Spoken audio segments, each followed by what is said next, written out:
Welcome to the Naavik Gaming Podcast, where it is our mission to explore the business and future of video games. We bring together the industry's brightest builders, investors, and thinkers to keep a pulse on current events, dissect emerging trends in games, share lessons learned, and have a great time. This podcast is also part of Naavik's growing ecosystem, which ranges from free and premium research to consulting and advisory services. For more information, visit www.naavik.co. Now, let's jump into the episode. Hi friends, welcome to another Roundtable episode. This is where we analyze the latest gaming news across the entire industry. And today I'm joined by Abhimanyu Kumar, co-founder of Naavik, Matt Dion, content contributor at Naavik, and Dave Elton, who's going to do a small intro. Hi, Dave. Hi. Thank you for having me. So I'm Dave Elton. I'm president at Blue Line Studios.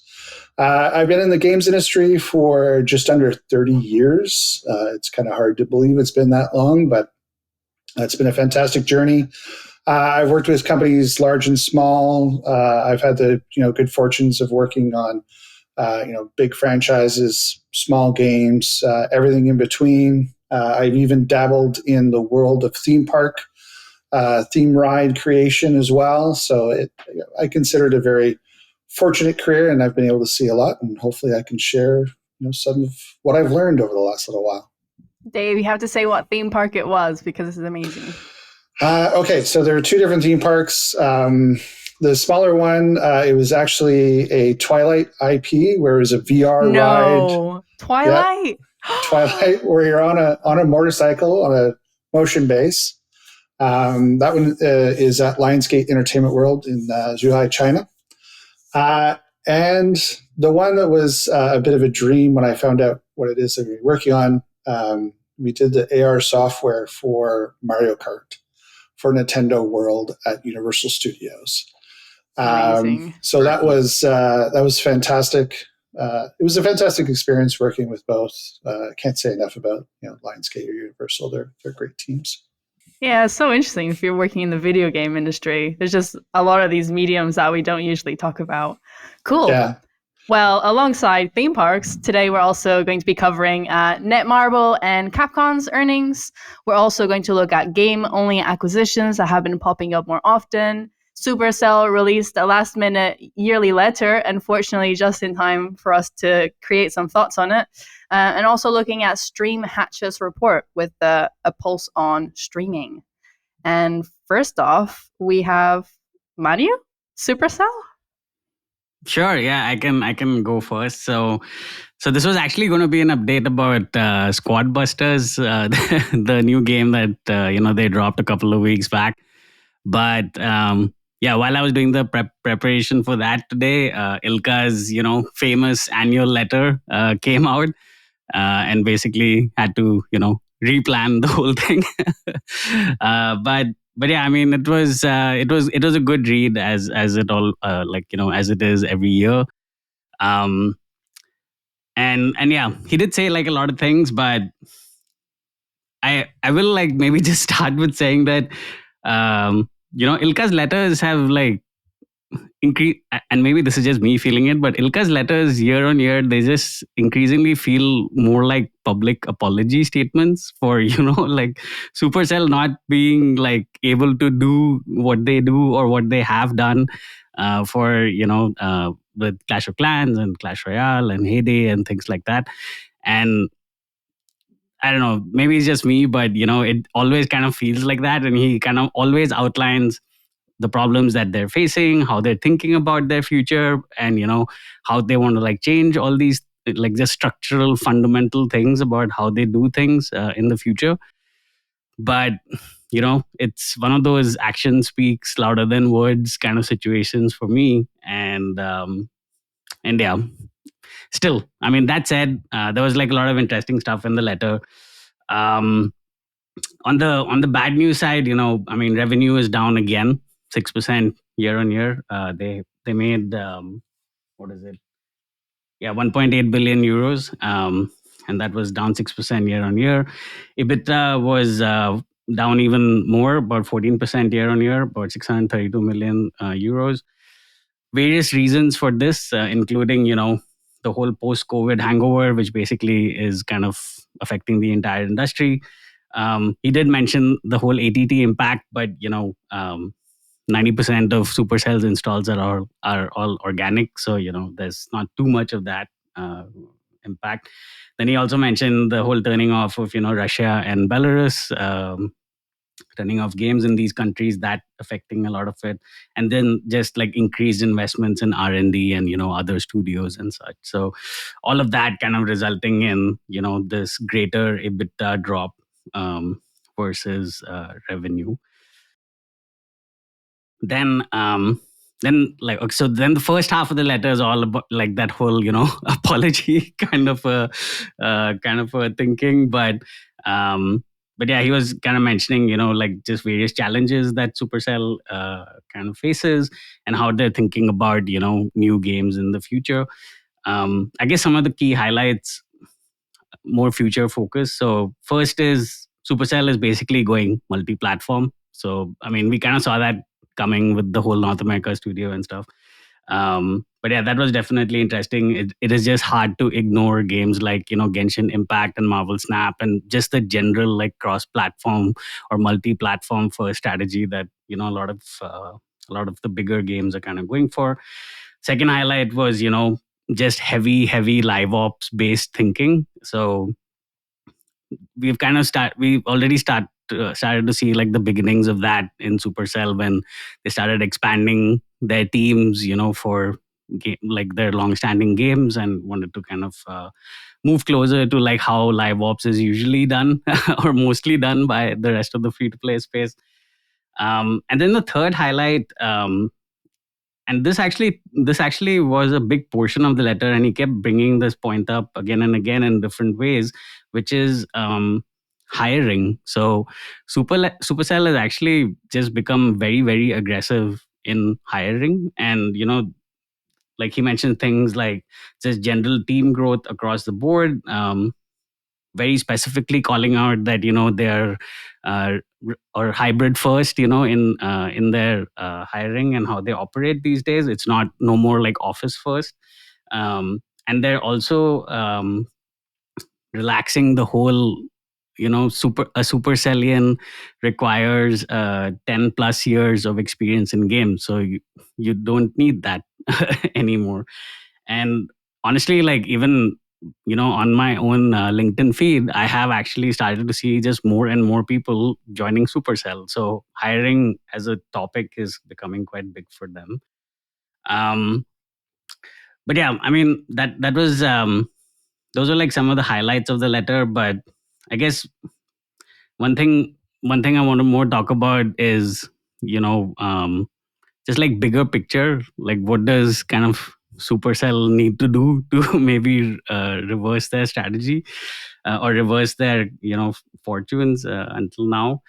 I guess my overall take is uh, Supercell really has like all of the pieces of the puzzle figured out.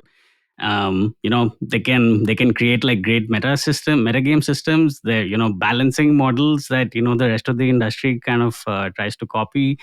Live ops also, they have like figured out to a good extent, and they're expanding their teams to kind of do that and things like that.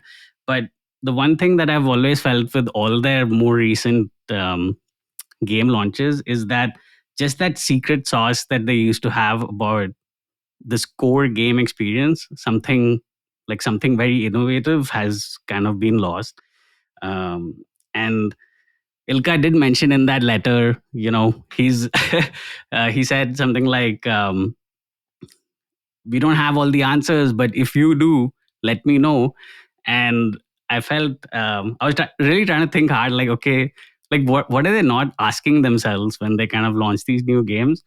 And the one question that I felt is maybe missing from that letter is, and this is a question that is answered yes for all their previous games, is when they launch a new game, are they kind of asking themselves whether this new game is a new way to play? Um, it could be like, even if they're building for an existing genre. So I felt like the answer to this question was always yes in the past. Heyday, when I played that, it felt like that. Clash of Clans also felt like that. Clash Royale definitely felt like that. Brawl Stars maybe less so, but still like, yes, enough, on that question. But everything after that, like Everdale, and they did that the Tower Rush game or something, and then even the Squad Busters. None of it like really like is a strong yes to this question of is it a new way to play. And yeah, I have to like give a shout out to like Jordan, who's part of our consulting team. He did this recent podcast with JK on game makers, and they were discussing the shooters report. And one of the reasons that Jordan kind of said that extraction shooters is really kind of growing is because it's an entirely new way to play that same genre, battle royale. And yeah, I don't know if Supercell is kind of asking themselves this question hard enough internally before they kind of put something out. So yeah, anyway, I'll stop there. But when you first said that it was a public apology, I was like, is that a good thing or a bad thing? Okay, it sounds like your take is that it's not a good thing. Well, I mean, I don't know that honestly, that's just like my personal take. But the impact of it is, we would then discuss the letter, and if Ilka is here, like listening to this, maybe he hears this question of is it a new way to play, and maybe that's like something he feeds back to the team. But yeah. Do you think that Supercell becoming a global operation, so expanding from Finland, increasing the company's headcount, do you think that could have impacted the Supercell magic? Because they're scaling more. I wonder if the magic sauce just has to evolve with the scaling of the company. I don't know. Like, I mean, I think one of the bigger reasons that they're kind of expanding outside of the Helsinki's office is also to just break out of the way things are done in Helsinki. The shadow of Clash of Clans and Clash Royale is bigger in Helsinki than it might be in China or in the North American studio and such. So I think that's probably one of the core reasons that they want to expand, find new people with new ideas, and like try to find that magic again. So I do wonder if that's a little bit of it. Is it, are they trying to make Supercell games actually to their detriment? In that, the teams are organized in a Supercell way. The process for how they develop games is in the Supercell way. Do they end up creating a lot of similar games to what they had originally because the structure is the same? Are they looking at potentially breaking out of that structure by having different ideas, different ways of looking at how you actually make games? I think it's a dilemma that a lot of companies have. Like, how do I create a game that is true to my audience, but is something brand new? And like early days for Supercell, they were building out what does that mean to be a Supercell game. And now they have that definition of what a Supercell game is, and do they need to work on redefining what that means today? I think one of the other bits he was talking about was, he reiterated a few times, making a hit game is hard, which is 100% true. 100% agree with that. Dave, with your experience in the industry, do you see this as a common pattern with companies that were successful in gaming and then over time they struggle to reinvent themselves? And if yes, do you have examples of companies that did manage to succeed? Oh, that's a great question. Funny enough, one of the companies we're going to be covering today, Capcom, I think is one of those cases where it was a company that has seen what its success has been in the past and then continues to churn inside those franchises. A company that has succeeded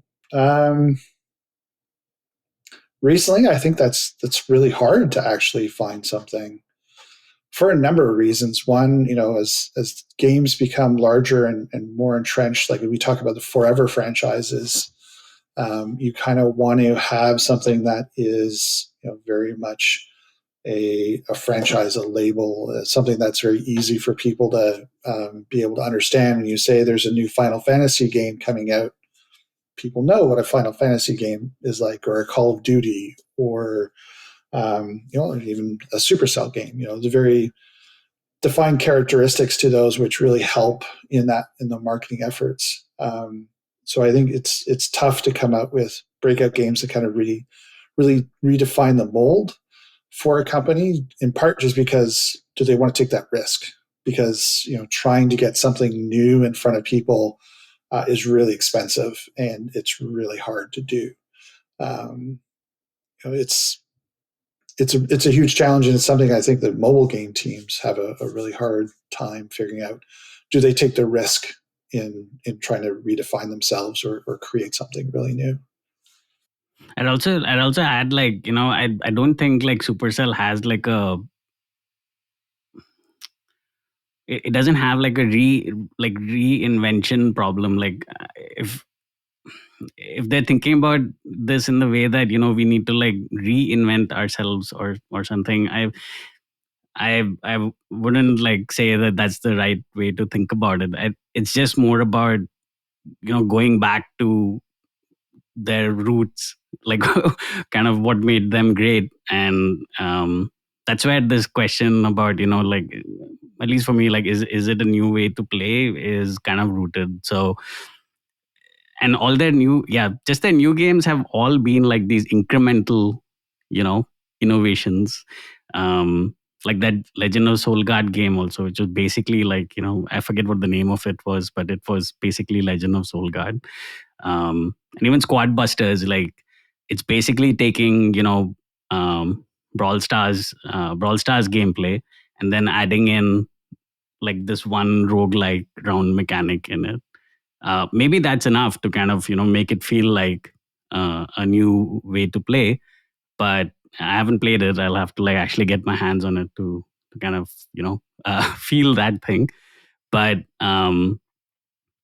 yeah, at least watching YouTube videos and stuff, it still feels a little bit more in the incremental innovation camp versus something bigger. Well, we'll be rooting for Supercell. I find that Supercell is almost the grandfather of the industry, at least in my emotional connection with that company. I really hope that they succeed and keep bearing the flag of what excellence looks like in the industry. So yeah, hopefully the next year's letter will not be an apology letter; it'll be a success letter.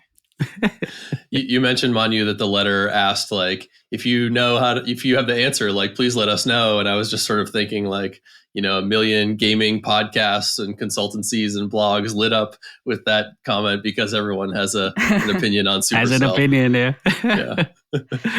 I think another topic, which is the next topic that everyone has an opinion of, is DigiDaigaku. So yeah, Matt, how did that Super Bowl ad go? Yeah, I hope you all have opinions. I certainly have opinions.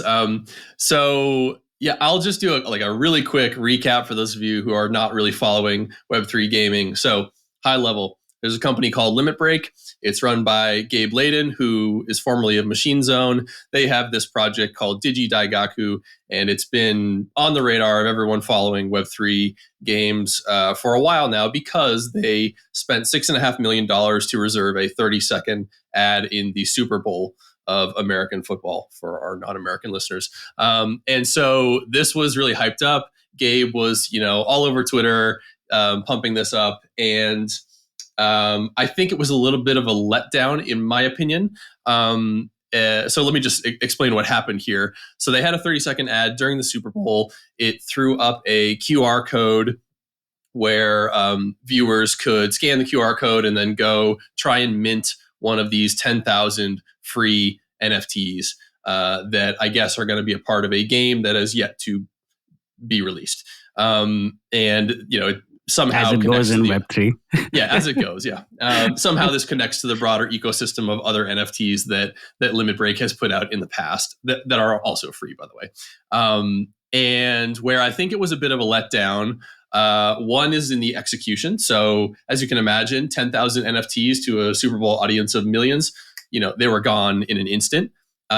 This was exacerbated by the fact that Gabe himself tweeted out a link to Mint before the commercial actually went live. So, if you're active in Web3 gaming or in NFTs, you follow folks like him on Twitter very closely, and this is a financial opportunity for a lot of folks as well, as we'll discuss in a moment. So these NFTs minted out insanely quickly, and for those of you that may have tried and didn't get one, it redirected viewers straight to his Twitter page. Not to the game or to Limit Break's website, but to his page. And we'll come back to that in a moment as well. So again, no game to play, right? It's just to mint the NFTs. So even if you were lucky enough to get in, be one of the 10,000 to mint an NFT, you still had to have an Ethereum ready wallet in order to mint this NFT. And this is where I think there was a bit of a letdown in the sense that the way that this was hyped up, and maybe I'm misinterpreting, but the way it was hyped up was it was going to onboard the masses to Web3 gaming. It was going to expose a lot of people that knew nothing about crypto games to the blockchain, into NFTs and whatnot. And if you're like, hey, let me check this out, but then you get in, you're like, what's a wallet? And how does this work? That's it's an instant friction point. Now, is it fair to expect Limit Break to solve all of these problems by themselves? No, probably not. But you have to anticipate that there's going to be some amount of people that don't have a wallet, that don't understand how NFTs work. So from that standpoint, and from the sort of the execution mishaps, I think it's a bit of a letdown in the sense that it didn't necessarily it didn't bring the masses to Web3 gaming. However, I will say that it's not necessarily a failure from Limit Break's perspective, right? Even though the ad redirected everyone to Gabe's Twitter and it feels like a really expensive engagement farming effort, he is the mouthpiece for this company and for this game or set of games, whatever it is. And so from that perspective, I think it was very successful, right? He's gotten a lot of attention for this project. Certainly he's raised awareness among the general public, although it might be difficult to measure that. If you want to look at Twitter followers as a proxy for that, he had about 845,000 followers at the time the ad ran, and now he's well up over 1 million. When I checked yesterday, I'm sure it's higher now. And as I said, he's essentially the mouthpiece for Limit Break, so it's good exposure for them. The drop minted out, and at the time of writing, it was trading at a pretty healthy clip. It was around a 0.21 ETH floor price with more than 1,200 ETH total volume traded. This is north of $1 million US, and only 4% of them are listed. So that indicates quite a few people are holding on, and they're going to see how does this impact the game, or how does this appreciate in value. Again, this is the financial speculation aspect of NFTs. You can argue whether that's good or bad for gaming generally. I think there's reasonable arguments to be made on both sides. So I guess the question I have for the group is twofold. One, do you think it was successful? And two, however you'd like to define success. And two, was it worth the $6.5 million that they spent for the 30-second ad plus whatever it cost to produce the spot itself? So I'll turn it over to you all. What do you think? Silence. Was it worth $6.5 million? I think the one thing it did poorly, but did to some degree, is get the name in front of a lot of people. But looking at the commercial, it wasn't. I don't think it did a fantastic job of branding the game or branding the company or anything like that. The biggest part was that QR code sitting in the center, and how many people watching the game are phone ready, going, oh, I got to capture that QR code and interact with it right away. And I mean, honestly, if it was a case of they were just looking to get 10,000 people to mint, he could have done that through his Twitter following. And I'm pretty sure that the vast majority of those 10,000 went just from the tweet before the commercial aired. So do I think it was worth $6.5 million? Maybe at a stretch. I think it depends on what they really hoped as what their end goal was. What was their target for this? And I think it was trying to get a broader reach, and maybe they succeeded at some level of that. I guess for me, like the biggest miss in this whole thing was why the hell 10,000? Like if you're going to be showing this ad to, I guess like, yeah, American football in America is very similar to cricket in India. It's kind of like a religion, I guess, a religious kind of sport. Um, I mean, why would you limit it to just 10,000? I mean, even if you put a QR code over there and it's only, visible for 15 seconds and whatnot, um, that QR code was everywhere after, that 15-second commercial. But once your 10,000, those NFTs are gone, then you can forget about onboarding the masses, into this. So that just for context, yeah. It's like the viewership of the Super Bowl was like 113 million compared to 10,000. Yeah, I was actually thinking about like what the number could have been, and I was going to say 1 million, but if it should have actually been like a 1 million mint. But yeah, 131 million, yeah, it should have been like 100, 200, 250 million mint, that's like onboarding the masses, not 10K and then, 1.1 million Twitter followers. But yeah, that was probably the biggest miss in this whole thing. So yeah, I probably agree with Dave. Not worth 6.5 million. And also just a lot of hopes for the broader Web3 gaming community, especially the developer community, were riding on this thing, Yeah. And that's like also, I think Gabe also just let down the developer community. I think the Web3 gaming community has more to learn with how Rihanna did the marketing for her business through the concert. Yeah. Rihanna was great, by the way. One thing I wonder is, in fairness to Limit Break, there was some news just the day before the Super Bowl that all cryptocurrency ads were being banned.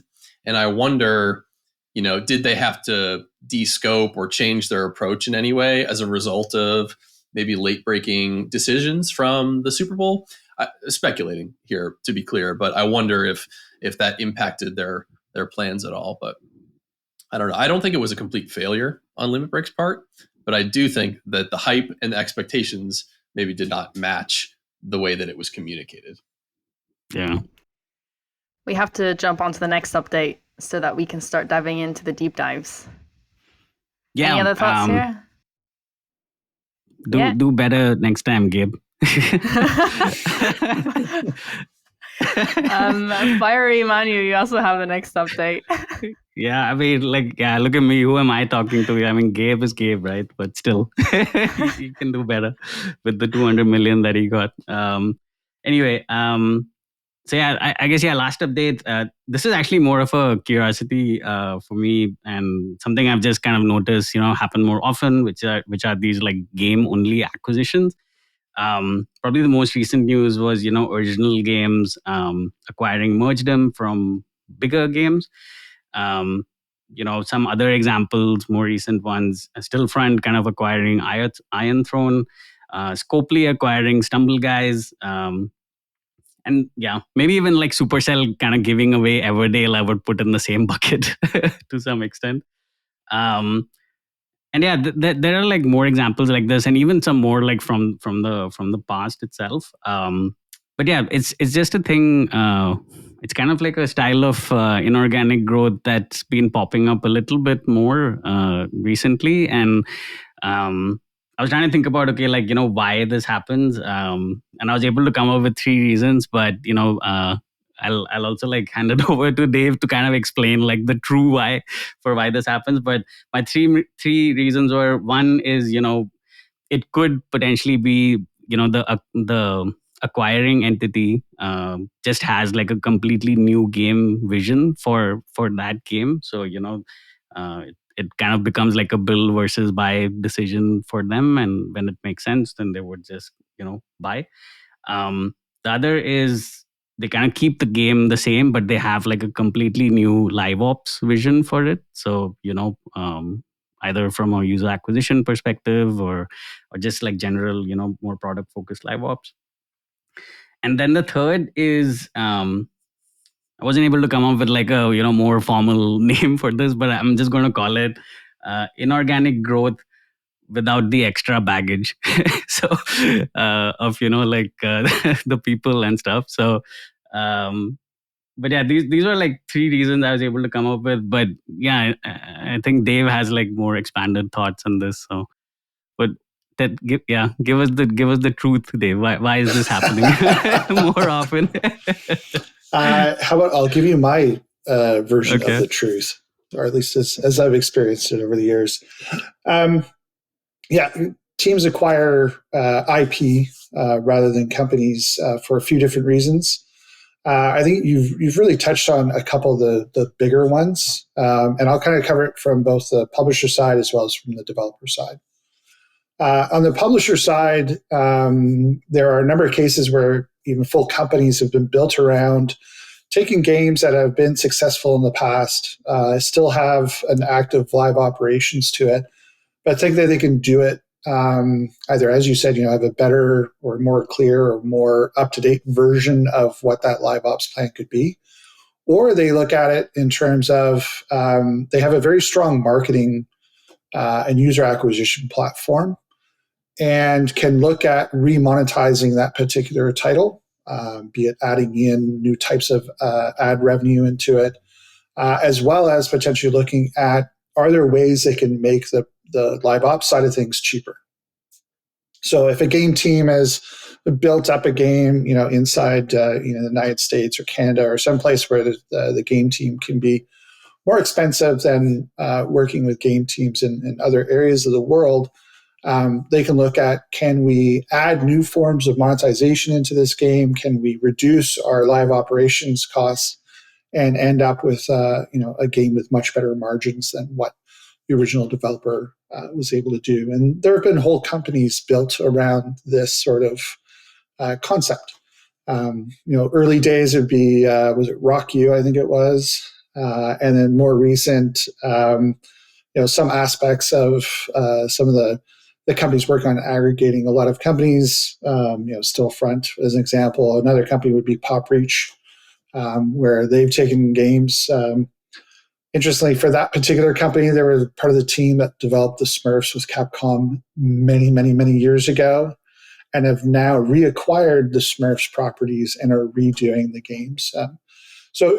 That's one of the main reasons on the publishing side, especially if they think they can do a much better margins with those particular games, they don't have to take the risk of trying to create something new. It's known, it's established, and they can see if they can do a better job.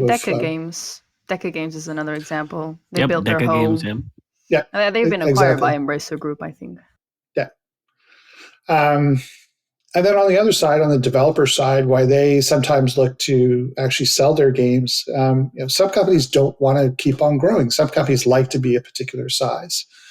And, if they've created a game that has been around for a while and, they've been working on the same game for 3, 5, 7 years, they want to try something new. And so they may look to see if they can extract, some value out of the work they've done to that point, pass it on to somebody else and allow them to try something new.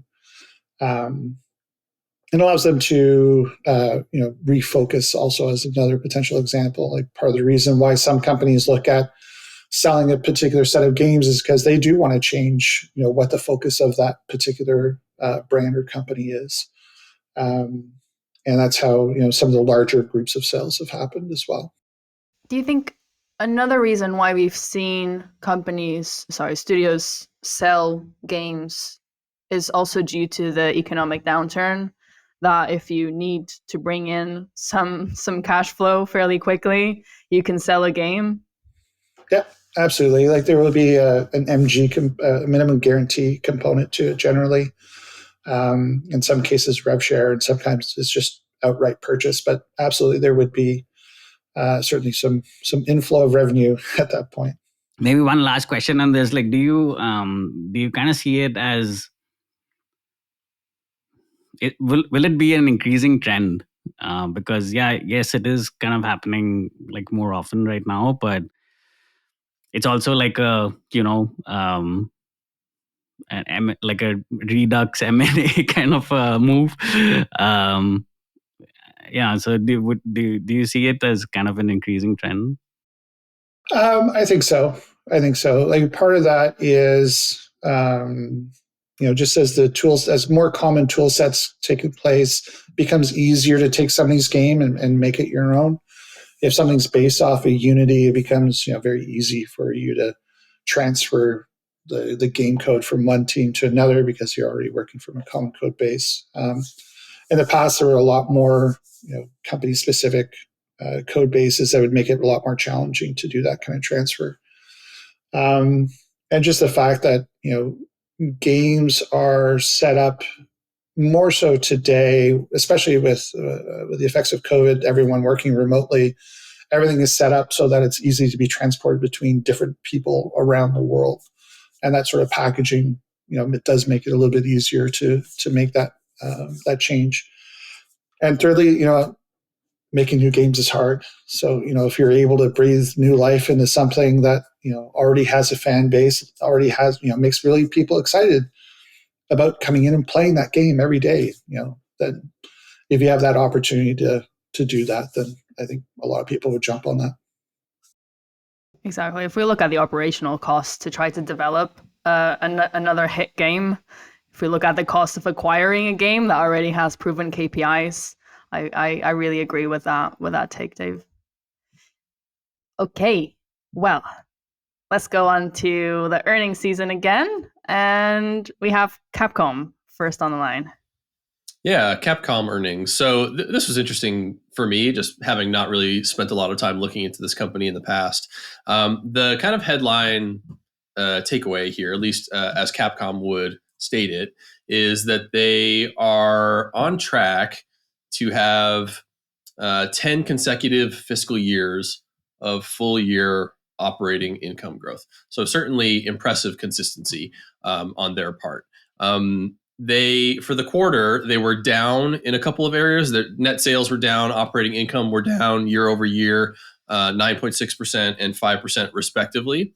And they talked about pursuing strategic investment in personnel, so aiming for long-term growth in that area. But something that Dave alluded to earlier is that they've been really effective at harvesting profits from their existing IP.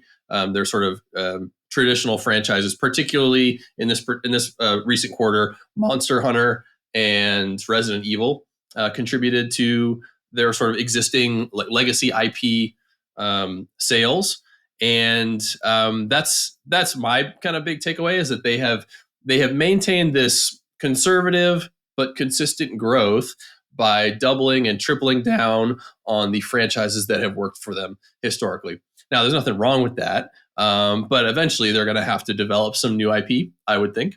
And so one thing I wanted to take a look at is what's coming down the pipeline. Now, they mentioned they're on track to achieve 10 consecutive fiscal years of full year operating income growth. And I think a big contributor to that will be their next big release, which is Street Fighter 6. And that's set to launch at the end of their Q4 of their fiscal year, which is June. But they also have a couple of, brand extensions or, remakes coming, right? Resident Evil 4 remake is coming in March. They have a Mega Man game coming in April, Mega Man Battle Network Legacy Collection. I'm a big Mega Man fan from my childhood, so that will be cool. But I don't know that it's necessarily moving the needle from like a financial perspective, at least not massively, let's say. And then things get a little bit hazy, right? They have announced a number of other titles for 23. There's a Monster Hunter mobile game coming in partnership with Teamy Group, to be announced sometime 2023. That's a big move for them. I did a quick check. They do have a bunch of mobile games, but I don't know that they have any massive breakout hits. It's a lot of like Ace Attorney. They have Mega Man and Street Fighter on mobile, but I don't know that these are really like long running live service games. And then they have a couple of new IPs that they have announced previously, but very few details. So one is called Exoprimal, which is like a team-based third-person shooter with dinosaurs involved. And there's another one called Pragmata, even fewer details on that one. That one was initially set to come out in 2021, was delayed to 2023. We haven't really seen much or heard much from this game. This is some sort of sci-fi action-adventure game. So little news on new projects. I think, more to come. Hopefully, maybe we'll hear something at E3 this year. And then the other thing I'll note is that there's competition coming. So EA is doing a game called Wild Hearts in partnership with Koei Tecmo, which is going to be like a Monster Hunter competitor. I might even classify Horizon Zero Dawn as a Monster Hunter type of competitor. We also have a Silent Hill revival coming to challenge them on the Resident Evil survival horror front.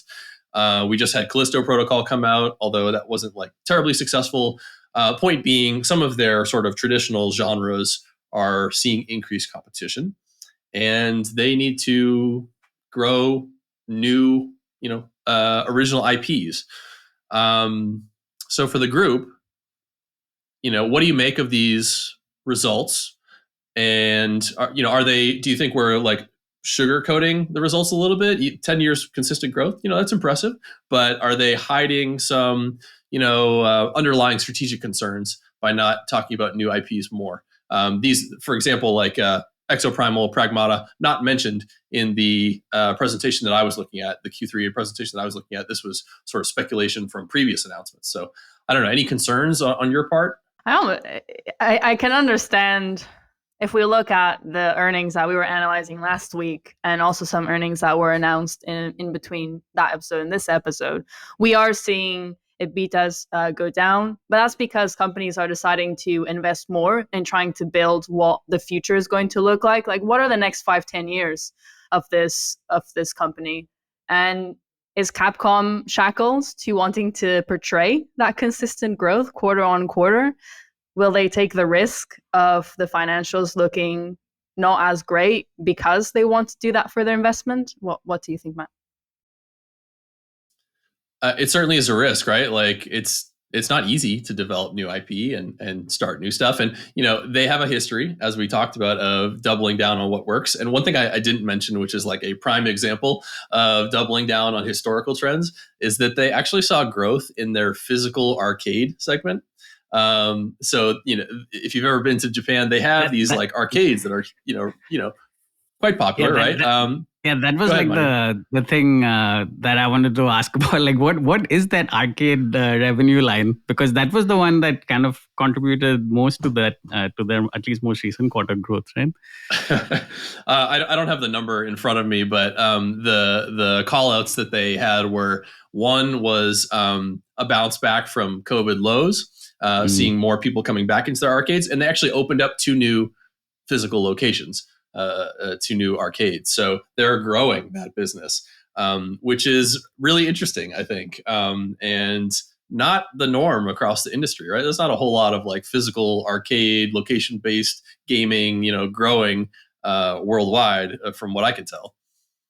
Yeah, and Japan definitely has seen a contraction as well there. I know Sega's closed down a number of their locations, so it may be a case of Capcom seeing, a bit of an opening. I think it'll continue to be a soft market for the games industry as a whole in Japan, but they may see a bit of an opening. I do think that a large percentage of the growth just is the fact that COVID has subsided some, and a lot of the restrictions have come off, and people are able to go back. So I certainly don't anticipate that same level of growth showing up next year. Well, I'm going to Japan very soon. I'll do some primary research in this area and let you know. Are you? I'm going to Japan in August. When are you going? I'm going in like 3 weeks. Well, enjoy. That sounds amazing. Likewise, love Japan. Let me know what you think of the Capcom arcades when you go. Well, let us know when you're back. I'll tell you get some boots on the ground. Play some primary pachinko. research. Maybe check Naavik Pro for the updates on this one. Yeah. Is there any other takes on Capcom, Matt? Or should we move on to Netmarble? Not unless the rest of the group has any thoughts. My my general take is like, because we haven't heard much from Pragmata, Exoprimal, I'm a little bit skeptical as to what's happening there. We've seen a lot of delays in the COVID era of games getting pushed back, games getting canceled, and they've signed this partnership to work with Teamy Group for the Monster Hunter Mobile.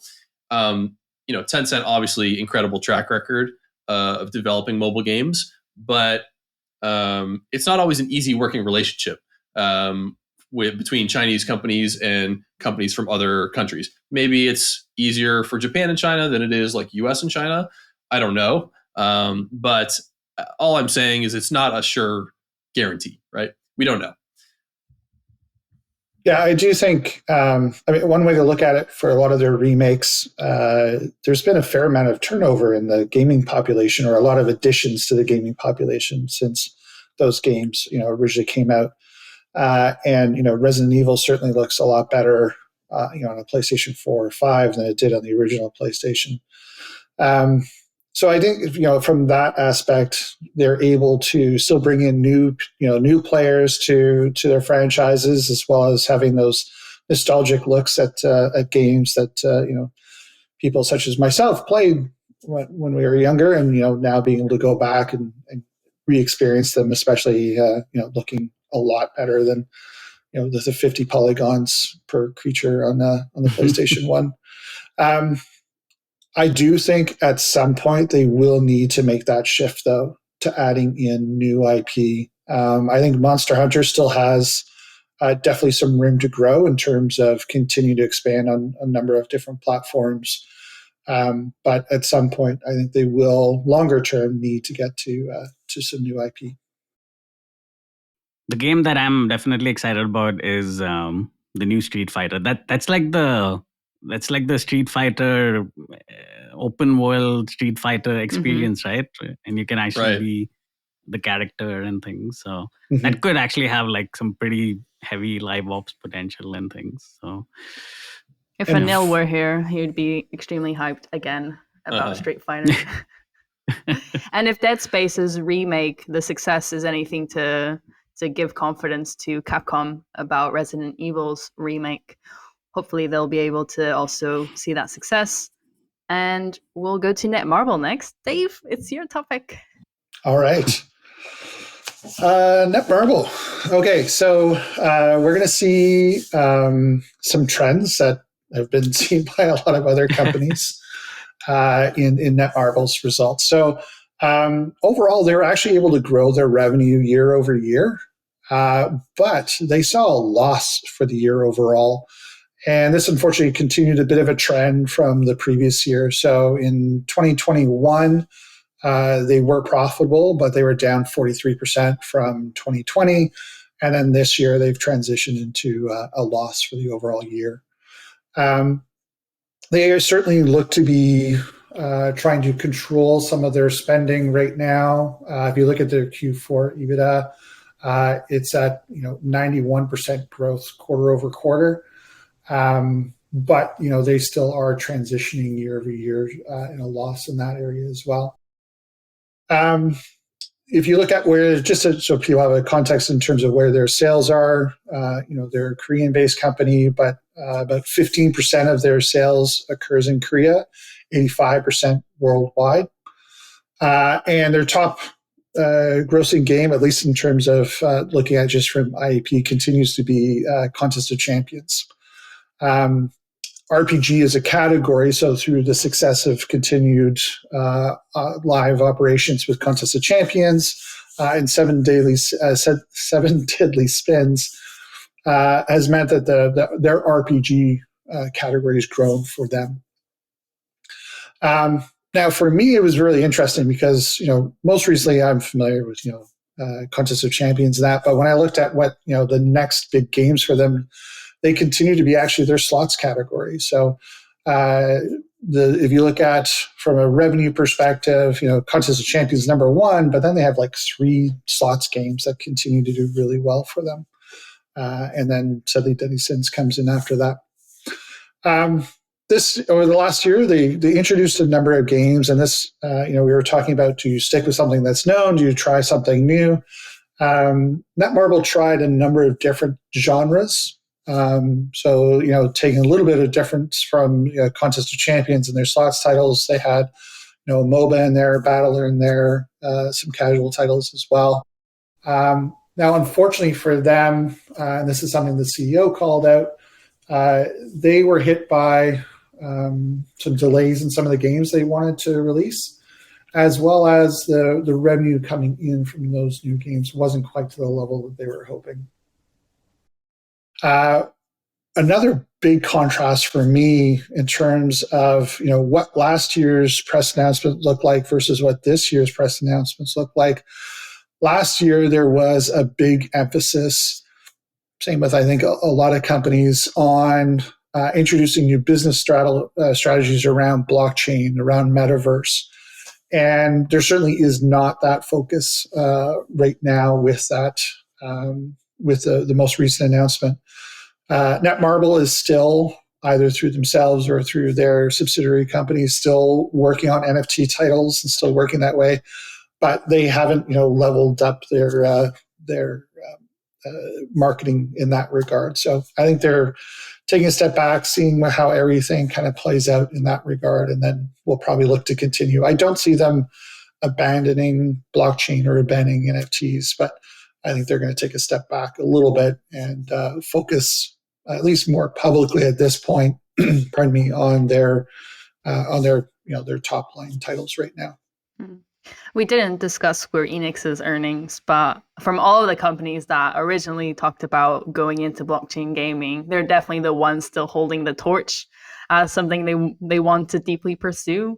And Dave, what about the earnings? Like, what picture of the future did it paint? Because with Capcom, we're talking about there's a risk that they're not investing enough in new IPs. What's your take in terms of Netmarble's future thinking? I really wonder if this year actually pushes them a little bit more towards the let's play it a little bit more safe. They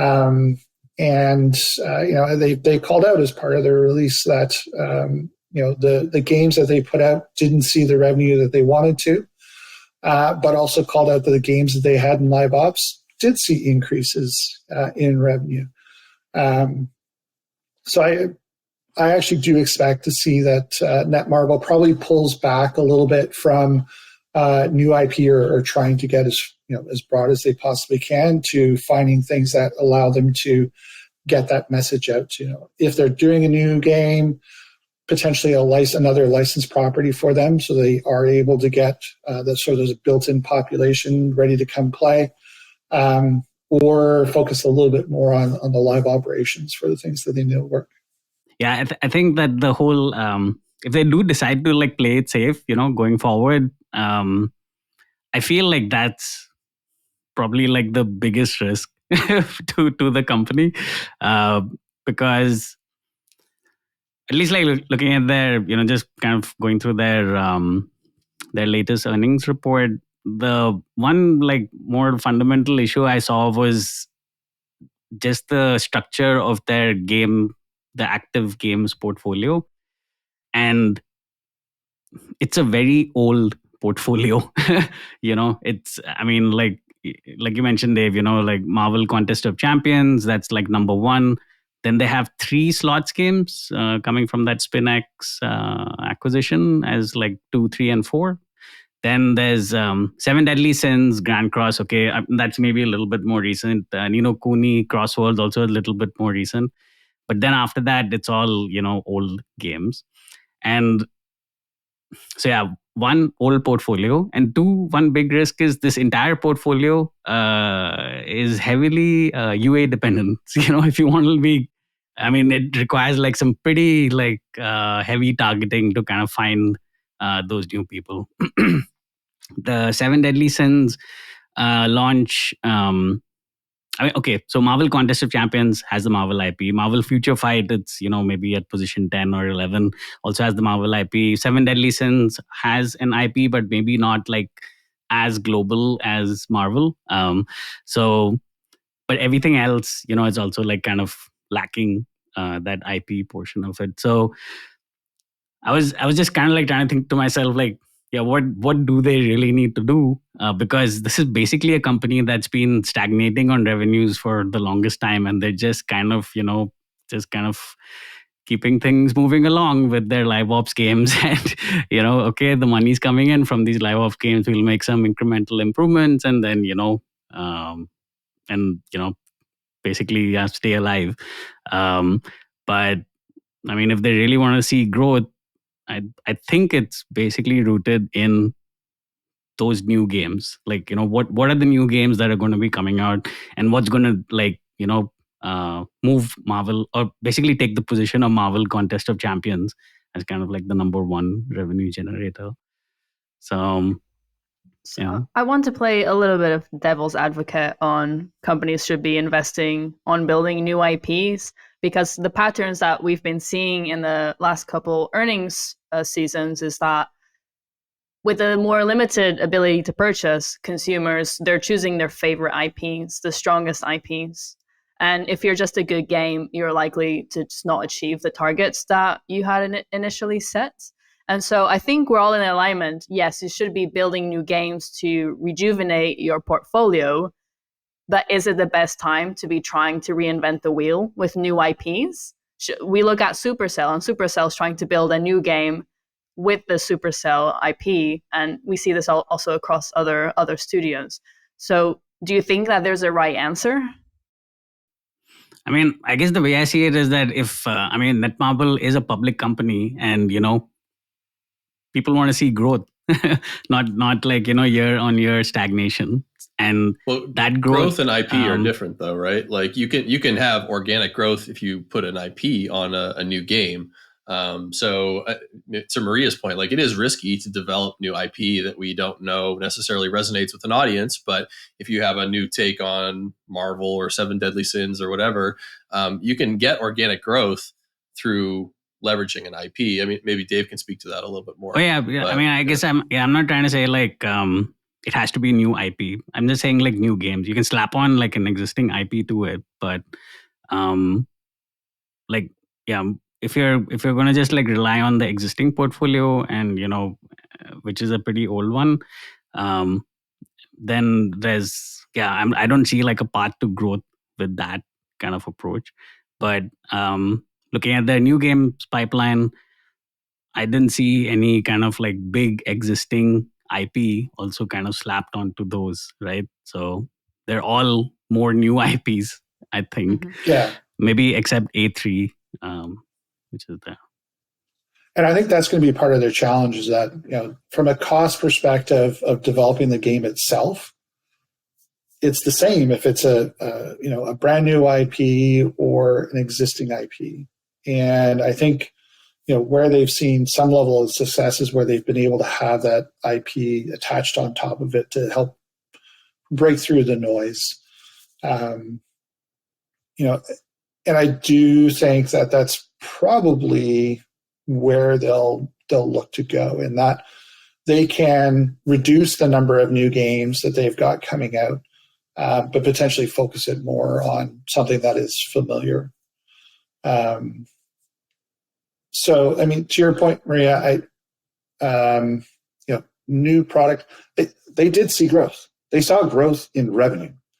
Where they had their challenges is the how much they were spending was a lot more. Mm-hmm. So I think if they, one way to look at it is if they reduce the number of new titles, have something that's a little bit more focused in terms of where they're able to transfer some of their existing audience, and see, can they transfer Marvel Contest of Champions into another game, as a possibility.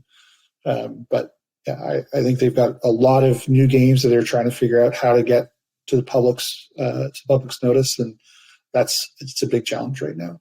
And then I think we'll just jump into our last topic today, which is a review of Stream Hatchet's report. So Manu, what can we learn from it?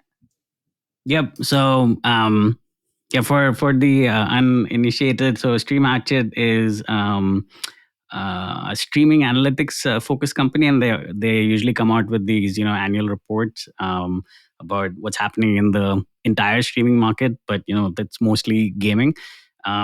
it's always packed with a lot of great information and lots of good numbers. We'll probably put the link in the show notes and people can check it out. But just to kind of keep it quick, there were kind of like 5 key themes or key takeaways for me, at least from this entire report. Probably the first one. So streaming as a whole is kind of facing this post-COVID slump. So the yearly hours watched were basically down about 13.5%. Second big takeaway was Twitch still dominates. I think it has about like 85% of the market, and Facebook gaming is dead. So that's kind of also expected because Facebook or Meta kind of said they're kind of shutting things down with this whole Facebook gaming division. Third big takeaway for me was in terms of the games that are dominating on streaming itself.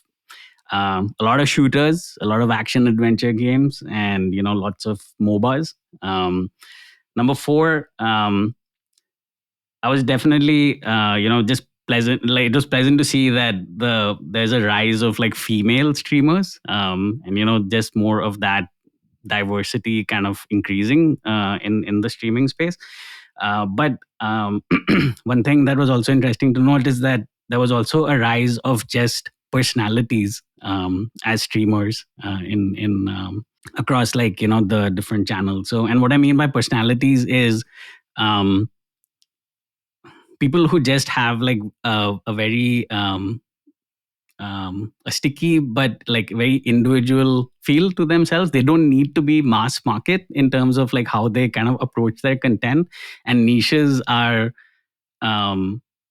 equally strong as like the mass market channels.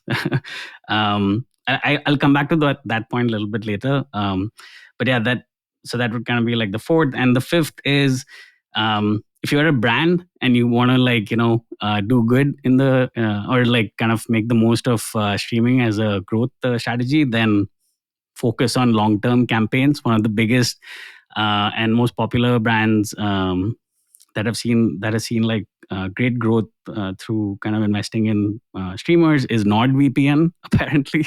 So that was definitely interesting to see.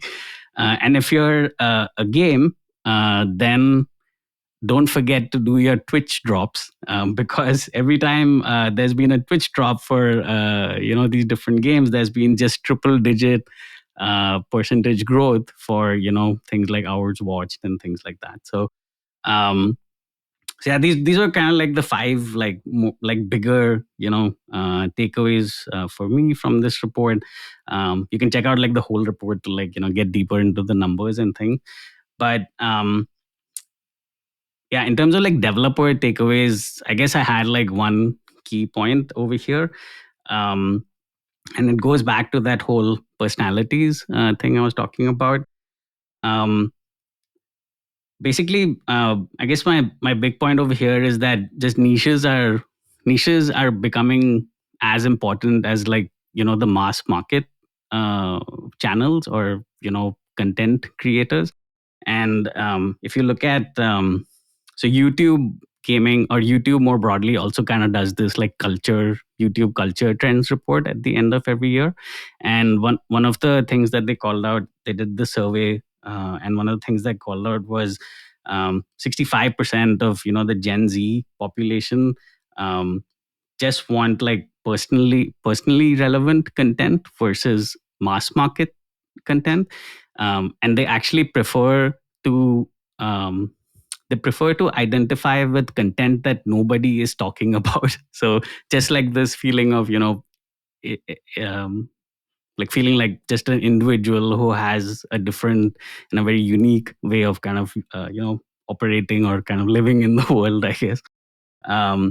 So kind of rooted in that, that's why I felt like these niches are as important as the mass market thing. And I think the way that developers could think about it is that they should just not shy away from, even if you don't have like the biggest budgets for an influencer growth strategy, I don't think developers should really shy away from just approaching a bunch of like smaller content creators who have very, very like engaged audiences that also may be relevant for that for the game they're building. And you have seen like games like, Stumble Guys is probably the most recent example that kind of made or had a lot of success thinking like that. Among Us, I mean, yeah, maybe a little bit of it, even though it was more of, someone kind of found the game and kind of blew it up. But still, like Among Us has kind of continued its streak over time. And there are still like the niche influencers still like, playing it and kind of keeping it alive. And yeah, there are like more examples, but I guess, yeah, that would be like one of my key developer takeaways, to just not shy away from, going for like the smaller influencers, even if you don't have, the biggest budget for this. But yeah, curious to hear what you guys think. I read the documentation and the highlights of the report. I think a question that it left unanswered in my perspective was, yes, Twitch continues to dominate. It may be that I'm an elder millennial, but if I tried to use Twitch, I don't understand what's going on. There's just so much information overload and user experience.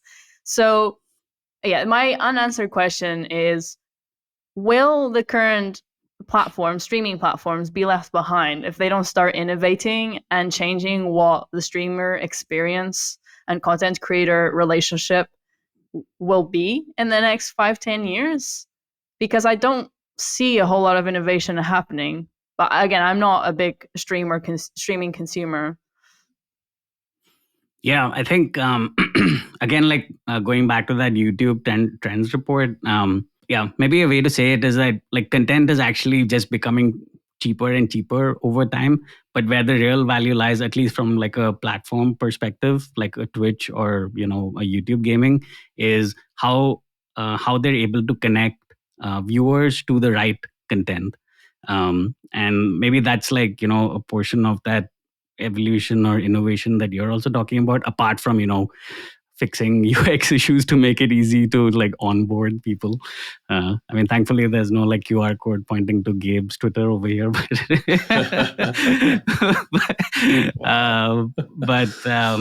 yeah, I think yeah, the real value with the platforms would be like figuring out that their discovery algorithms, so that they're basically like able to like connect the right people with the right content, no matter like if it's mass market or just generally niche. That's an interesting point about connecting people to content. And I wonder if we'll see someone like TikTok, ByteDance get into this space, because that's their whole thing, right? Is personalization algorithms. Your point about platforms is really interesting, Maria, because if you think about it, Twitch, YouTube, even Facebook gaming, these are like mega tech corporations, right? If you wanted to start up a competitor, it would not be easy, right? You're taking on these gigantic companies. And from a content creator perspective, what choice do you have but to go to Twitch, or YouTube, I guess, where most of the audience is, and you just kind of have to live with whatever royalty splits or functionality that they have decided to give to the creators. I don't think they have a lot of options outside of doing their own thing or blazing a new trail. So maybe we'll see something out of the Web3 space eventually, but I'm sure there are companies working on that. But yeah, I mean, their creators are beholden to the platforms, at least when it comes to live streaming at the moment. And Twitch has like now increased its take rate from like those premium creators. Right. So hopefully they reinvest it into discovery algorithms. more loot, Twitch drop features. Yep. Okay, well, we'll wrap up today's episode here. Dave, Matt, Manu, thank you so much for joining today. And you can always find us next week. So thank you for tuning in. If you enjoyed today's episode, whether on YouTube or your favorite podcast app, make sure to like, subscribe, comment, or give a 5-star review. And if you want to reach out or provide feedback, shoot us a note at podcast@naavik.co or find us on Twitter and LinkedIn. Plus, if you want to learn more about what Naavik has to offer, make sure to check out our website, www.naavik.co. There, you can sign up for the #1 games industry newsletter, Naavik Digest, level up your insights with our premium research platform, Naavik Pro, or contact us to learn about our wide-ranging consulting and advisory services. Again, that is www.naavik.co. Thanks for listening, and we'll catch you in the next episode.